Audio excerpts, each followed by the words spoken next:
4월 말, 5월 초중반까지 망원동은요, 되게 사람으로 북새통을 이룹니다.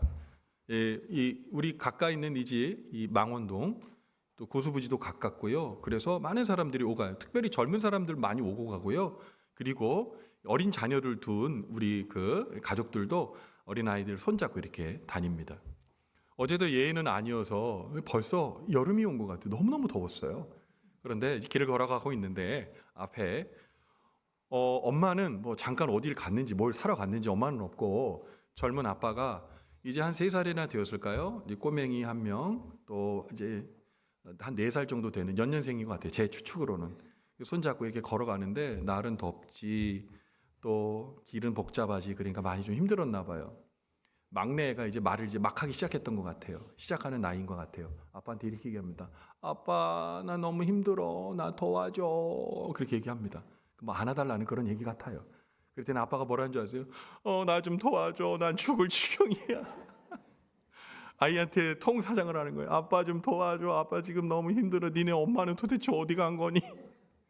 옆에서 듣고 있는데 웃음이 피식하고 나더라고요. 너무 당연한 거 아닙니까? 날은 덥지. 어린 애들은 두 손에 잡고 가야지. 애들은 칭얼거리지. 얼마나 힘들었을까요?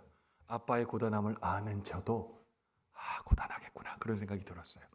그런데요, 우리 하나님도 우리에게 아버지시거든요. 그런데 우리 하나님 아버지는 우리가 아무리 칭얼대도 아무리 힘듦을 얘기해도 우리 주님은 우리 아픔을 다 받아주실 준비된 아버지신 줄 믿으시기 바랍니다. 오늘 그 하나님의 아버지의 놀라운 은혜의 말씀을 들으십시오. 그리고 그 말씀이 여러분의 삶의 자리에 위로와 소망이 되는 은혜 있게 되기를 간절히 바랍니다. 여러분, 우리가 삶을 살아갈 때 종종 우리는 내가 믿고 소망하는 것과 달리 우리의 삶이 흘러가는 그런 상황들을 볼 때가 있어요. 나는 잘 믿는 신앙 같은데 내가 신앙을 잘하면 내 환경도 많이 풀리고 좋아져야 될 것 같은데 전혀 이상한 방향으로 흘러갈 때가 있어요. 그때 우리는 무슨 생각을 하냐? 힘든 문제가 우리의 삶을 가로막을 때 지금 내가 교회를 다니고 예수님 믿는 거 이런 신앙생활이 나한테 의미가 있나? 나에게 어떤 도움을 주지? 라는 생각 앞에 신앙이 혼란스러운 그런 상황 가운데 이끌리게 되는 경우가 있습니다. 내가 믿는 것과 다른 현실의 어려움을 마주하게 될 때 갈등이 생깁니다. 그리고 그리스도인에 대한 정체성의 혼란을 경험하게 되죠. 그리스도인 된 우리는 우리의 모든 삶을 주관하시고 도와주시는 구주이신 예수님에 대한 분명한 믿음이 있는 것 같지만 언제나는 그렇지 않다는 거죠. 현실의 삶에서 고난, 고통, 환난, 핍박, 어려움, 괴로움, 각종 다양한 어려움이 우리의 마음을 짓누를 때 우리는 믿음이 없는 사람처럼 돼버립니다. 나의 구원을 위해서 전폭적으로 우리를 위해 죽으시고 엄청난 사랑을 우리에게 기꺼이 허락하신 구주이신 예수님의 사랑도 내게 크게 와닿지 않는 경우를 우리는 만나게 된다는 겁니다. 그래서 우리는 고난의 현실이 우리에게 다가올 때 우리의 입술에서 우리도 모르게 하나님이 과연 어디에 계신가? 정말 계시긴 한 건가? 라는 탄식이 흘러나올 때가 있습니다. 하나님을 의지하고 믿으며 예배하고 기도를 주님께 드리면서도 우리 마음에는 여전히 떨쳐지지 않는 염려와 근심이 우리를 공포로 몰아넣습니다. 그런데 이러한 신앙의 혼란은 오늘 우리만이 겪는 문제는 아니었던 것 같습니다. 오늘 본문에 하나님의 복음을 위하여 자신의 몸을 던지고 앞만 보고 달려갔던 위대한 사도 바울도 예외 없이 똑같은 질문이 그를 힘들게 했던 것 같아요. 사도 바울의 삶의 자리에서 피할 수 없는 고통과 고난, 눈물, 아픈 현실들, 바뀌어지지 않을 것 같은 문제 때문에 사도 바울도 울었단 말입니다. 그러나 사도 바울은 하나님께서 자신에게 하신 일이 무엇인지 떠올립니다. 그리고 그 일을 기억하며 신앙의 혼란, 믿음의 어려움 속에서도 다시 일어나 하나님이 공급해 주시는 새 힘으로 뚜벅뚜벅 그의 길을 걸어갑니다. 오늘 사도 바울이 모든 신앙의 문제적 상황에서 탈출하게 될 수 있는 이유를 오늘 말씀 속에서 우리는 같이 살펴보려고 합니다. 그래서 이 말씀을 듣는 우리 모두의 삶 가운데 영적인 어려움, 염려와 근심, 그 모든 것들이 봄눈 녹듯 사라지고 하나님께서 주시는 은혜와 사랑으로 우리의 삶 가운데 오늘 본문의 마지막의 말씀처럼 승리자로 넉넉히 이기게 하시는 하나님의 은혜를 경험하는 오늘 예배의 자리, 말씀의 자리가 되기를 주님의 이름으로 간절히 축원을 드립니다. 여러분, 사도 바울은요, 하나님께서 예수 그리스도를 믿는 자의 편이 되심을 믿음으로 모든 문제적 상황에서 내가 넉넉히 이길 수 있습니다, 이렇게 말씀하고 있습니다. 오늘 사도 바울은 오늘 본문 말씀인 로마서 8장 31절의 말씀을 통해 하나님께서 구주 되신 예수 그리스도를 믿는 자의 편이 되어주셨다, 이렇게 말하고 있어요. 같이 한번 읽어볼까요? 31절입니다. 시작. 그런즉 이 일에 대하여 무슨 말하리요? 만일 하나님이 우리를 위하시면 누가 우리를 대적하리요? 아멘. 사도 바울이 엄청나게 고난과 어려움 속에 있었는데 이 사도 바울이 하나님이 자신에게 한 일을 생각하는데 그 일이 뭐냐? 오늘 이렇게 얘기합니다. 그런즉 이 일에 대하여 무슨 말하리요? 여기서 이 일이 뭡니까? 이 일은 예수 그리스도께서 우리를 위해 십자가 위에서 친히 죽음을 당하심으로 우리가 하나님 자녀가 된 사실이 이 일이에요. 아주 더 축약해서 말하면 예수님 때문에 하나님 자녀가 된 이 일에 대하여 뭐라고 얘기합니까? 무슨 말하리요? 말할 필요가 없다는 거예요. 이유도 필요 없고 이것은 상식이고 이것은 믿음이라는 겁니다. 하나님께서 날 위해 죽으셨고 내가 하나님 자녀 되었다는 이 사실은 너무나 확신스러운 일이고 그리고 그 믿음 안에 그리스도인들은 살게 되었고 사도 바울도 살게 되었다고 말하는 겁니다. 여러분, 이거 아세요? 전지전능하신 하나님께서 하나님 자녀 삼아 주셨으면 하나님이 나의 보호자 되어 주시는 거예요. 보호자가 되어 주시면요, 여러분, 세상에서 하나님을 능가할 수 있는 사람이 있습니까? 존재가 있습니까? 없습니다. 제가 고등학교 다닐 때요, 중학교에서 고등학교 배정받을 때 옛날에 그 뺑뺑이, 지금도 뭐 마찬가지지만 뺑뺑이를 돌렸는데 제가 기대하지 않았던 학교에 배정이 된 거예요. 너무 멀기도 하고요. 그러니까 친구들과 같이 중학교 3학년 졸업한 친구들이 거의 우리 학교에 오지 못했어요. 신입생으로. 그러니까 저는 다른 지역에서 진짜 고등학교 생활을 시작한 겁니다. 그러니까 얼마나 두려워요.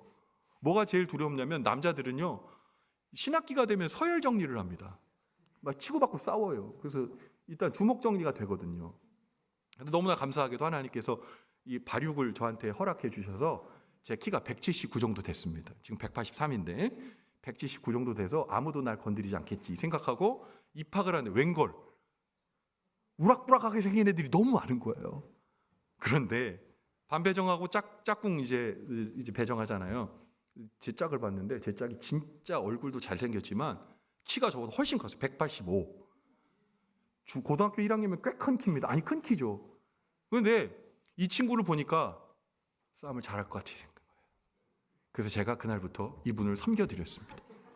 맛있는 것도 사다 드리고 매점에서 맛있는 거 있으면 먼저 갖다 드리고 말도 예쁘게 하고 그러니까 한 2주 되니까 친해졌어요. 제가 일부 예배 때도 이렇게 얘기하다가 그 친구 이름이 생각나지 않았는데 지금 생각났어요. 양준일이라는 친구였는데 기타를 치고 이제 밴드 같은 거 했던 친구예요. 근데 2주가 지난 다음에 제가 복음을 들었다는 거 아닙니까?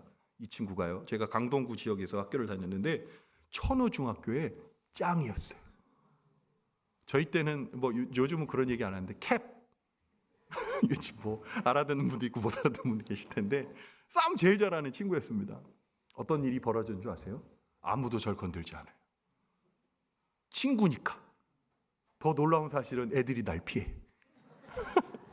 나는 때린 적도 없지만 맞은 적도 없어요. 그러니까 고등학교 3학년 내내 양준일이라는 친구의 절친이기 때문에 유도부도 날 건들지 않고 축구부도 날 건들지 않고 싸움을 웬만큼 잘하는 친구들도 저만 보면 두려워해요. 저 때문에 저는 인자하게 생겼잖아요. 누굴 때릴 사람이 아닙니다. 살피고 도와줄 얼굴이지. 그런데 친구 때문에 제가 보호를 받았어요. 저는 고등학교 3학년 때까지 어깨 피고 살았습니다. 친구 덕분에 말이죠. 여러분, 그 사람을 도와주는 보호자 또는 친구가 누구냐에 따라서도 그 사람이 보호받는 레벨이 달라져요. 근데 여러분, 우리는 예수님 때문에 신분의 변화를 경험했어요. 우리는요, 잘 들으세요. 놀랄 준비하세요. 하나님의 자녀입니다. 별로 놀라지도 않아. 여러분, 우리 누구라고요? 하나님의 자녀입니다. 그러니까 사도 바울이 이 얘기를 하는 거예요. 만일 하나님이 우리를 위하신다? 이 일, 주님께서 우리를 하나님의 자녀 삼아주셨다는 이 일이 우리에게 있다면 우리가 하나님의 자녀일 텐데 누가 까불겠냐는 거예요. 누가 우리를 대적할 수 있겠냐? 오늘 사도 바울은 말하고 있는 겁니다. 하나님의 자녀되어 우리가 하나님 편이 되는 한 누구도 우리의 구원을 흔들 수 없고 우리를 좌절로 몰고 갈 수 없고 우리를 낙심케 할 수 없다는 말입니다. 우리가 이제 하나님의 원수가 아니라 하나님의 자녀가 되고 하나님의 사랑을 입은 이유, 그 이유를 오늘 사도 바울은 좀 더 구체적으로 얘기하는데 로마서 8장 32절에 이렇게 얘기합니다. 같이 읽어볼까요? 시작. 자기 아들을 아끼지 아니하시고 우리 모든 사람을 위하여 내주신 이가 어찌 그 아들과 함께 모든 것을 우리에게 주시지 아니하겠느냐. 아멘. 바로 우리가 하나님의 사랑 있게 된 이유가 뭡니까? 하나님께서 가장 사랑하시고 아끼시는 독생자 예수 그리스도께서 우리를 위해 십자가에 죽어주셨기 때문입니다.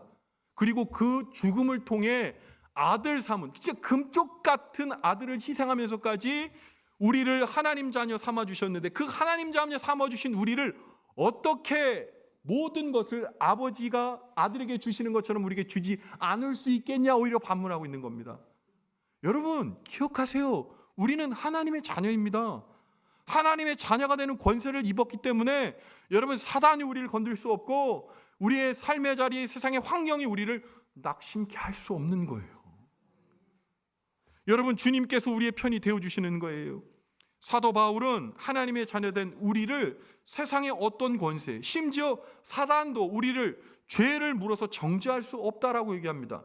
로마서 8장 33절부터 35절까지의 말씀인데요. 여러분 좀 길지만 같이 한번 읽어볼게요. 시작. 누가 능히 하나님께서 택하신 자들을 고발하리요? 의롭다 하신 이는 하나님이시니 누가 정죄하리요? 죽으실 뿐만 아니라 다시 살아신 이는 그리스도 예수시니 그는 하나님 우편에 계신 자요 우리를 위하여 간구하는 자신이라. 누가 우리를 그리스도의 사랑에서 끊으리요? 환난이나 공고나 박해나 기근이나 적진이나 위험이나 칼이랴. 아멘. 여러분 우리의 믿음이 연약해져서 우리의 신앙이 혼란과 방황과 어려움을 경험할 때가 언제입니까? 제일 중요한 거는 바로 사단이 우리를 향해 우리를 정죄할 때입니다. 잊지 마, 너 죄인이야. 너 그 죄 때문에 너는 구원받을 수 없어. 하나님이 널 도울 수 없다니까? 지금 너의 모습으로 내가 아무리 하나님께 기도해도 하나님께서는 너의 기도 따위에 기회를 주시지 않아. 네가 하나님 앞에 뭘 했는데? 네가 주일마다 드리는 예배 그 이상 하나님을 생각하고 바라는 적이 있어? 큰 소리로 사단 마귀는 윽박을 지르며 우리를 좌절과 공포 속에서 몰아넣습니다. 제일 중요한 하나님, 우리 예수 그리스도를 지우려고 하는 거예요. 그런데 사실 우리가 이러한 사단의 소리에 움츠려드는 이유가 뭡니까?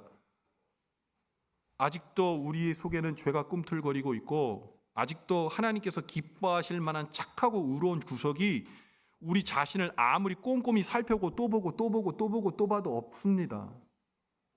그렇기 때문에 우리가 이러한 사단의 공격이 있을 때 우리의 시선은 땅바닥을 쳐다보지 하늘을 바라보지 못한다는 말입니다. 그런데도 불구하고 여러분 이러한 마음의 어려움이 있을 때 우리의 시선을 하나님께로 옮겨야 합니다. 창세전부터 우리를 예정하시고 선택해 주셔서 그의 독생하신 아들이시며 참 하나님이신 예수 그리스도의 십자가 사랑으로 나를 구원해 주신 그 놀라운 사랑을 믿어야 합니다. 다시 말씀드려요. 이해하는 게 아니라 믿어야 합니다. 이해하면 집니다. 이해하면 우리가 죄인됨을 납득되기 때문에 우리가 넘어질 수밖에 없어요. 이해 말고 믿어야 합니다. 뭘 믿어요? 나는 하나님의 자녀이다. 저를 한번 따라해주세요. 나는 하나님의 자녀이다. 이 분명한 고백이 있어야 되는 거예요. 여러분 이 분명한 믿음의 근거한 고백이 있을 때 우리를 위해 죄값을 다 치러주신 예수님의 그 놀라운 보혈의 능력이 의미가 있게 되는 겁니다. 그것이 세상의 모든 것을 압도하고 남는 힘이 되는 겁니다. 여러분 기억하십시오. 우리의 신앙과 믿음은 우리 안에 있는 감정이나 나의 의로움에 근거하지 않는다는 사실을 기억하셔야 돼요. 언제나 일방적이고 변하지 않는 하나님의 은혜와 사랑에 여러분 우리의 믿음이 근거되어야 해요. 그의 선하시고 신실한 하나님의 약속의 말씀에 우리의 믿음이 딱 서 있어야 된다는 말입니다. 우리의 약함과 허물에도 불구하고 자기 아들을 아끼지 아니하고 우리에게 주신 그 하나님의 사랑, 어떤 상황 속에서도 우리와 함께 하시는 그 하나님의 끊을 수 없는 사랑이 우리에게 있기 때문에 우리는 하나님이 우리에게 허락하시는 구원과 하나님의 보호를 언제든지 경험할 수 있는 거예요. 또 우리가 삶 속에서 참을 수 없는 어려움과 세상의 유혹과 도전 앞에서도 우리는 하나님의 끊을 수 없는 사랑을 기억해야 한다. 오늘 사도 바울은 8장 35절, 로마서 8장 35절부터 36절의 말씀을 통해 기록하고 있는데요. 제가 읽어드릴게요. 누가 우리를 그리스도의 사랑에서 끊으리요?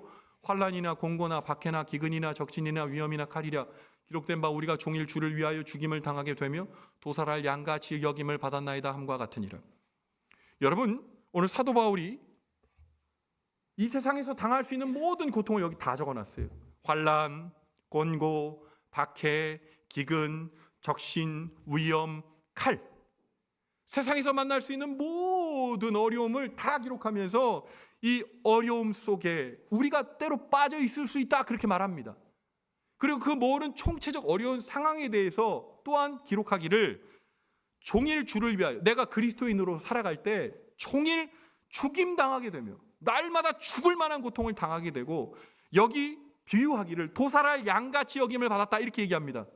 여러분, 도살이라는 게 뭡니까? 고기를 취하려고 짐승을 죽이는 거 아닙니까? 여러분, 도살이 어떤 겁니까? 처참한 죽음의 하나의 표시거든요. 그런데 그 죽임 당할 것을 알고 있다면 어떨까요? 모르고 당하는 거 말고 알고 당하는 그런 죽을 만큼 어려움이 있다면 여러분 어떻게 하시겠어요? 사도 바울이 신앙의 자의 삶의 자리, 복음의 자리에서 날마다 그런 날들을 직면하며 살았다는 겁니다. 여러분, 세상 살만하세요? 예수 믿으며 살아가면서 세상 살만하세요? 때로 우리 병들어 있잖아요. 때로 아무리 열심히 살려고 해도 우리의 삶의 자리가 막막하게 느껴질 때 있잖아요. 내가 원하는 대로 삶이 흘러가지 않잖아요. 자녀에게 소망을 두었는데 자녀가 내 뜻대로 살아가지 않는 것 같아요. 가슴 아파요. 그 어느 것 하나도 내 손에 소나기에 나가서 다 내 마음대로 되지 않는 것 같은 어려움이 있는 거, 어떻게 나에게 이런 일이 있을 수 있을까라는 어려움을 당하잖아요. 그런데 오늘 사도 바울은 얘기합니다. 그런 죽음을 경험하는 고통적 상황이 있을지라도 그 상황 속에서 반드시 잊지 말아야 될 것이 있습니다. 바로 주님이 우리를 향하신 사랑은 영원히 끊어질 수 없다는 사실을 기억하십시오. 오늘 사도 바울은 말합니다.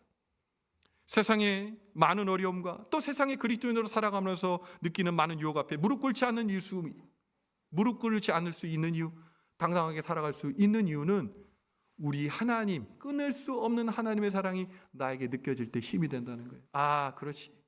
하나님이 나의 삶을 지키시고 계시지. 하나님이 나의 어려운 상황을 알고 계시고 돌봐주고 계시지. 이 병든 나의 마음을, 병든 나의 육체를 주님께서 붙들고 계시지. 우리 자녀를 하나님께서 지키시고 살피시고 돌봐주고 계시지. 지금은 비록 깜깜하고 어두운 미래일지라도 하나님께서 이 모든 사람들 가운데에 환한 빛으로 비춰주시지. 아, 그렇지. 주님이 나와 함께 하시지. 그거 기억하라는 거예요. 그리고 일어나라는 겁니다. 여러분, 하나님께서 우리에게 놀라운 구원을 주시고 하나님 자녀 삼아 주셨는데 우리는 때로 아주 절박하게 그것이 필요 있을 때 그것을 사용하지 못하더라는 거예요. 하나님 살아계십니다. 하나님 영원하십니다. 하나님 우리를 기억하십니다. 하나님 우리를 돌봐주십니다. 하나님 반드시 우리를 책임져 주십니다.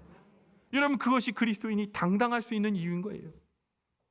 지금도 예수 그리스도의 은혜로 하나님 자녀 삼아주시고 우리 편이 되어주시며 우리와 함께 계신다는 그 하나님의 축복을 남의 축복 삼지 마시고 나의 축복으로 끌어안으십시오.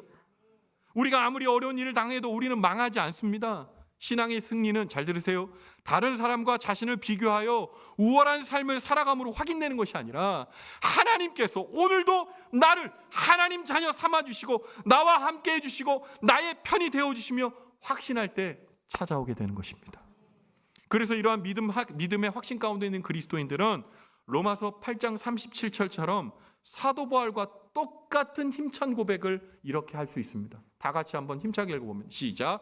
그러나 이 모든 일에 우리를 사랑하시는 이로 말미암아 우리가 넉넉히 이기느니라. 아멘. 우리가 어떤 고통과 어려움 속에서도 우리가 그리스도인이라면 우리를 사랑하시는 이 놀라우신 하나님의 은혜와 사랑을 우리가 바라보면 그냥 승리하는 것이 아니라 여기 뭐라고 적혀 있어요? 넉넉히 이기느니라. 압도하는 승리를 경험하게 된다는 겁니다. 예수 그리스도로 말미암아 압도하는 승리를 경험하는 믿음의 사람, 오늘 이 말씀 듣는 저와 여러분의 삶이 되시기를 주님의 이름으로 간절히 축원을 드립니다. 여러분, 혹시 지금 어렵고 힘든 고난의 터널을 지나고 계십니까? 그래서 지금 당신의 믿음이 흔들리고 계십니까? 그렇다면 오늘 사도 바울의 고백을 들으십시오. 나를 하나님 자녀 삼아주시고 하나님 편으로 만들어주신 그 하나님의 단단하고 위대한 사랑 앞에 서십시오. 그럴 때 우리 앞을 가로막고 있는 벽이 주님의 은혜를 만나게 되는 계단이 되어 우리는 하나님의 은혜의 길을 뚜벅뚜벅 걸어 올라가게 될 것입니다. 오늘 우리에게 주시는 하나님의 말씀을 통해 문제적 상황 앞에 피곤하고 낙심한 믿음의 성도 여러분들이 위로받기를 바랍니다. 주의 사랑으로 우리는 있는 거예요. 애써 이기는 거 아닙니다. 압도적인 승리를 경험하게 됩니다.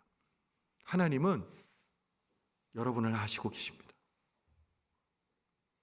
하나님은 우리의 눈물을 정확히 알고 계십니다. 하나님은 나타나 역사하시지 않는 것이 아니라 우리 바로 옆에 우리와 함께 하시고 우리를 위해 친히 간구하시는 분입니다. 걱정하지 마세요. 괜찮아요. 놀라지 마세요. 괜찮아요. 애쓰지 마세요. 괜찮아요. 하나님이 하십니다. 누구도 끊을래야 끊을 수 없는 하나님의 사랑으로 우리는 연결되어 있기 때문에 걱정할 수 없는 겁니다. 사랑하는 성도 여러분, 축복합니다. 오늘 이 말씀 듣고 영원하신 하나님, 끊을 수 없는 하나님의 사랑이 느껴지고 만나지고 만져짐으로 인해 새 영, 새 마음으로 하나님 주신 은혜의 그 길을 뚜벅뚜벅 걸어가게 되는 축복의 삶 살아가는 저와 여러분의 분명한 넉넉히 이기는 승리자의 삶이 되시기를 주님의 이름으로 간절히 축원을 드립니다. 아멘. 기도하겠습니다.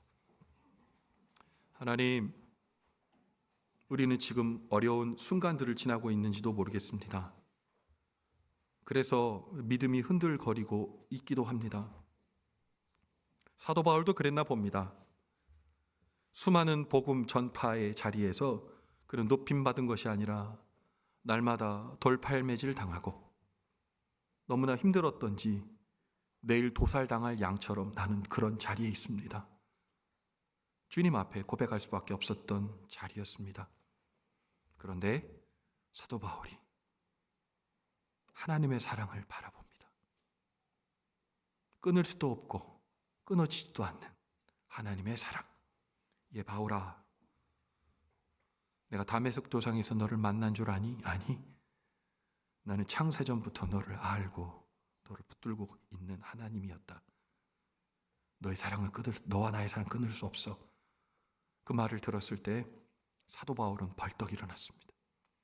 하나님, 오늘 저희도 똑같은 심정으로 예배의 자리에 있는지도 모르겠습니다. 하나님을 믿고 섬기고 교회도 다니고 신앙한다고 입버릇처럼 말하고 내가 그리스도인으로 자칭하지만 고난의 자리에선 여전히 울고 있는 사람 나입니다. 그런데 오늘 주님께서 사도 바울에게 들려주셨던 말씀처럼 우리에게 똑같이 말씀하십니다. 예, 걱정하지 말아라. 내가 너의 하나님 아니냐. 내가 널 위해 십자가에 죽기까지 널 사랑했고 그 사랑은 누구도 지울 수도 없고 누구도 대체할 수 없다. 나는 너의 하나님이다. 오늘 주님 말씀하십니다. 피곤하고 낙심한 나에게 말씀하십니다. 넘어져 더 이상 일어날 힘이 없는 나에게 말씀하십니다. 넉넉히 이겨보겠습니다. 아니, 넉넉히 이기겠습니다. 아니, 넉넉히 이겼습니다. 하나님의 은혜, 하나님 자녀 삼아주신 그 놀라운 은혜, 하나님 자녀인 나의 그 모습을 바라보며 힘내보겠습니다. 아니, 이기겠습니다. 넉넉히 이기는 믿음의 삶, 넉넉히 이기는 은혜, 넉넉히 이기는 승리자의 삶을 오늘 예수 그리스도가 나의 구주임을 확신하며 확언하며 믿는 우리 모두의 삶 가운데 이루어지는 축복이 되게 도와주시옵소서. 오늘도 그 은혜의 길 걸어가는 믿음의 성도님들에게 주님께서 힘주시고 돌봐주실 것을 믿고 확신하며 넉넉히 이기게 해주시는 예수 그리스도 귀하신 이름 받들어 간절히 축복하며 기도 올리옵나이다. 아멘.